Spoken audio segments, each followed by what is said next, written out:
So today's topic of discussion is the continued topic pre-fertilization events, in which we are now studying about microsporogenesis.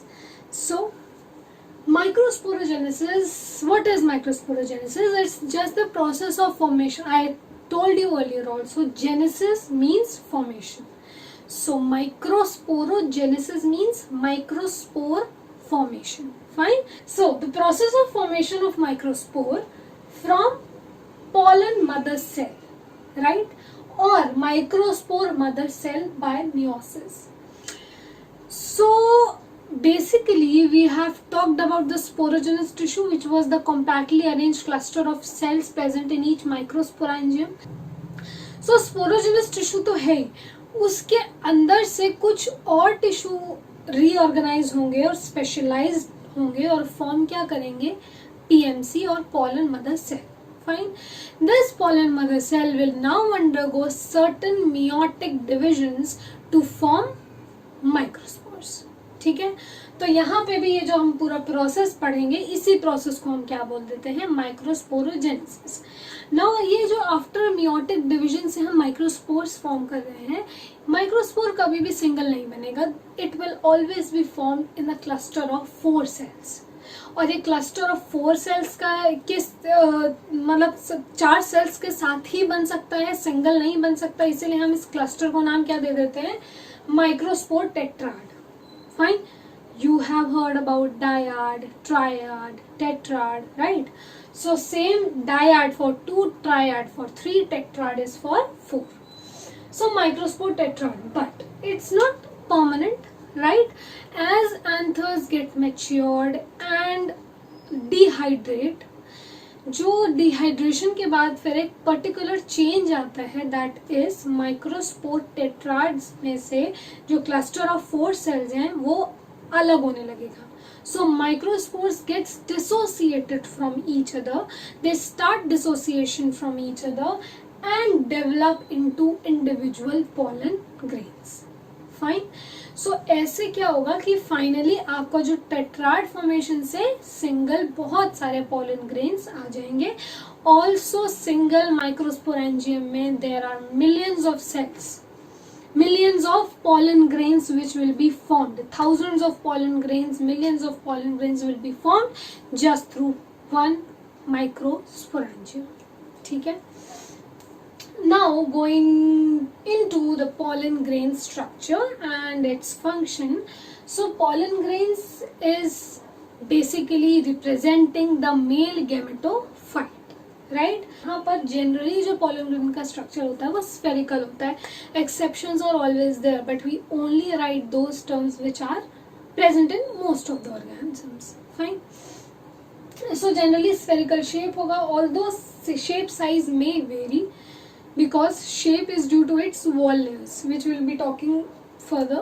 Exine तो उसका shape अलग होता है, that's why उनके भी shape differ कर सकते हैं, but generally spherical ही होते हैं mostly. Diameter around 25 to 50 micrometer, has 2 wall layers, exine and intine. Exine is the hard outer layer, intine is the inner smooth layer. So that means pollen grain has 2 layers, outermost exine, innermost intine. Fine. Now the most important of 2 of them is exine. Now I tell you why. Exine is made up of a specific kind of substance which is very resistant, which is the most resistant organic material. So this sporopollenin is non-degradable. It can't be degraded by any known enzyme till date. That's why pollen grains are supposed to be buried under the soil and they can be recovered as fossils very easily because the sporopollenin do not degrade. Next thing is that it can withstand high temperature, salinity, strong acid condition, basic conditions, alkalis, acids and high temperature. ठीक है, तो basically it's very stable. Prominent apertures. Now this exine coating is not continuous. ठीक है, it has some pores, apertures over it where sporopollenin is absent. So those apertures are known as germ pores. ठीक है. Intine is made up of cellulose and pectin, so it's very thin inner layer. ठीक है.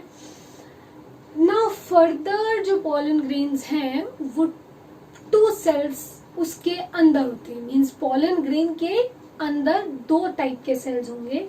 एक होगा vegetative cell, दूसरा होगा generative cell. ठीक है. Vegetative cell bigger in size होगा, लार्ज फूड रिजर्व होगा. वैसी चीज है, bigger size, large cytoplasm, large food reserve. But nucleus का शेप कैसा होगा? Irregular shape. तो अगर ये पॉलन है तो आप देख रहे हो जो लार्ज इन साइज कौन सा वाला है? ये वाला. सो ये larger in size, irregularly shaped nucleus and obviously large cytoplasm for large food reserve. So this is vegetative cell. While generative cell is smaller in size comparatively, it has dense cytoplasm. ठीक है. And its nucleus is of spindle shaped. A generative cell, it can divide further into 2 cells, forming a altogether 3-celled stage. In most of the angiosperms में 60% of the angiosperms में जो pollen grain होगा वो shed हो जाएगा at this 2-celled stage. But in the remaining 40% of angiosperms, it waits for the 3-celled stage and then it divides. ठीक है. तो यहाँ पे इतना ही है कि बेसिकली आपको ये जो है ये इसका इरेगुलरली शेप न्यूक्लियस होगा और इसका स्पिंडल शेप न्यूक्लियस होगा, जिससे आप इसको पहचानोगे. ठीक है. वाइल पॉलन एलर्जी क्या होती है? पॉलन एलर्जी, जब ये पॉलन ग्रेन्स का एक सीजन आता है, जब बहुत ज़्यादा पॉलन हवा चलती है तो बहुत ज़्यादा पॉलन ग्रेन्स एयर में होते हैं, जिसकी वजह से जिसको बहुत सारे लोगों ने अगर वो इनहेल कर लिया तो उन्हें एस्थमेटिक प्रॉब्लम्स हो जाती है, ब्रोंकाइटिस हो जाता है, बहुत सारे ब्रोंकाइल एफ्लिक्शंस होते हैं, सांस लेने में प्रॉब्लम होती है. तो ये सारी चीज़ें, लंग इन्फेक्शन भी कई बार हो जाता है. तो ये सारी चीज़ें होती हैं. That is considered under the category of pollen allergies. Nutritionally rich होता है बहुत pollen grains. That's why in US and in other foreign countries ये pollen grains are taken as syrups or tablets, in the form of tablets. Even athletes also take it as tablets, in the form of tablets, to increase their efficiency. Fine. Viability. What is viability? Pollen, everything has its own life. So pollen grains also has its own life. जब तक वो अगर किसी के stigma पे land करेगा वो fertilise कर सके. ठीक है. तो वो होती है वायबिलिटी. तो ऐसा नहीं है कि आप जिंदगी भर उसको बाहर रख दोगे तो वो जिंदगी भर कभी भी आप उसको स्टिग्मा पे लैंड कराओगे और वो एफिशिएंटली आपको फर्टिलाइजेशन करवा देगा. नहीं. सो फ्यू मिनट्स के भी वायबिलिटी खत्म हो सकती है और हो सकता है कि बहुत सारे सालों बाद तक चले. ठीक है. सो दिस इज वायबिलिटी कि कब तक वो लिविंग रहता है या कह सकते हो एक्टिव रहता है टू जर्मिनेट या टू फर्टिलाइज. ठीक है. Coming to cryopreservation.